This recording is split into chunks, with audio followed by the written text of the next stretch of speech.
পরীক্ষা দিয়ে নিয়মিত বেতনক্রমে চাকুরি পেয়ে 5 বছর আর স্থায়ী বেতনে চাকরি করতে হবে না। নিয়মিত বেতনক্রমে চাকুরির পাওয়ার প্রথম দিন থেকে নিয়মিত বেতনক্রম প্রদান করতে হবে সরকারি কর্মচারীদের। দুটি রিট মামলার রায় দিতে গিয়ে উচ্চ আদালতের প্রধান বিচারপতি নেতৃত্বাধীন ডিভিশন বেঞ্চ বৃহস্পতিবার এই রায় দিয়েছে। ঐতিহাসিক রায় দিল উচ্চ আদালত। উচ্চ আদালতের রায়ে হাসি ফুটল নিয়মিত বেতনক্রমে চাকরি পাওয়ার পর যারা 5 বছর স্থানীয় বেতনে চাকরি করছেন তাদের মুখে। 2001 ও 2007 সালে রাজ্য সরকার সিদ্ধান্ত গ্রহণ করে নিয়মিত বেতনক্রমে সরকারি চাকরি পেলেও 5 বছর স্থায়ী বেতনে চাকরি করতে হবে। 5 বছর স্থির বেতনে চাকরি করার পর নিয়মিত বেতনক্রম পাওয়া যাবে। তৎকালীন রাজ্য সরকারের এই দুটি সিদ্ধান্তকে সংবিধান বিরোধী বলে আখ্যা দিয়ে দুইটি সিদ্ধান্ত করে দিল উচ্চ আদালতের প্রধান বিচারপতির নেতৃত্বাধীন বেঞ্চ।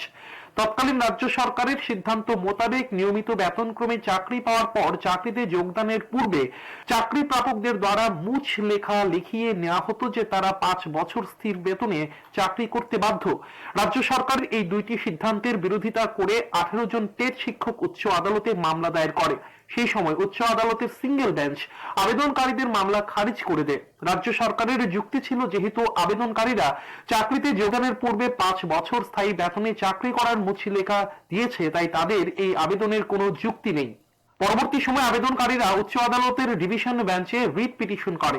আবেদনকারীদের হয়ে উচ্চ আদালতে সওয়াল করেন বরিষ্ঠ আইনজীবী পুরুষোত্তম রায় বর্মন।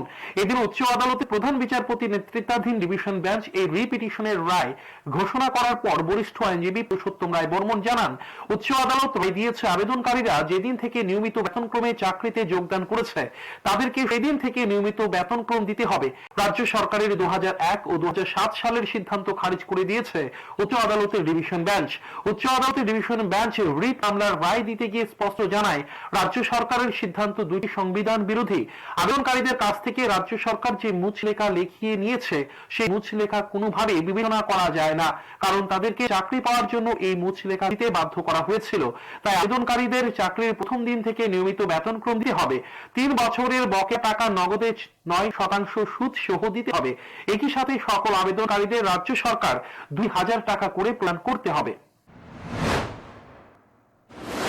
এবং 5 বছর স্থির বেতনে থাকার পর নিয়মিত বেতনক্রম পাওয়া যাবে, এই দুটো সিদ্ধান্ত সংবিধান বিরোধী এবং এই দুটি সিদ্ধান্ত খারিজ করে দিয়েছে এবং নির্দেশ দিয়েছে যারা রিট মামলা করেছিল রিট আবেদনকারীরা তারা শিক্ষক, তাদেরকে প্রত্যেককে তারা যেদিন স্নাতকোত্তর শিক্ষক এবং স্নাতক শিক্ষক পদে নিযুক্ত হয়েছেন টেট পরীক্ষায় উত্তীর্ণ হয়ে সমস্ত যোগ্যতা থেকে নিয়মিত বেতনক্রমে প্রথম দিন থেকে তাদের রেগুলার পে স্কেল দিতে হবে। উচ্চ আদালতের ডিভিশন বেঞ্চের রায়ে এদিন যে সকল সরকারি কর্মচারী পরীক্ষা দিয়ে নিয়মিত বেতনক্রমে চাকরি পেয়েছে তাদের মুখে হাসি ফুটল, কারণ তাদেরকে আর 5 বছর স্থায়ী বেতনে চাকরি করতে হবে না। চাকরির প্রথম দিন থেকে তারা নিয়মিত বেতনক্রম পাবে। একসাথে পরীক্ষা দিয়ে চাকরি পাওয়ার পর যে সকল সরকারি কর্মচারী ইতিমধ্যে 5 বছর স্থায়ী বেতনে চাকরি করে নিয়মিত বেতনক্রম পেয়েছে তারাও লাভবান হবেন। Report news today.